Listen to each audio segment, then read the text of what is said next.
Ang aking buhay ay binago ng Panginoon.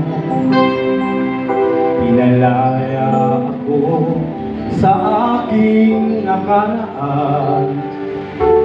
Siya'y lumiwanag sa puso kong madilim. Sa panganib, buhay ko'y hinahawakan. Kaya maglilingkod, isusuko ang lahat sa Kaniyang nanangako at umibig ng tapat.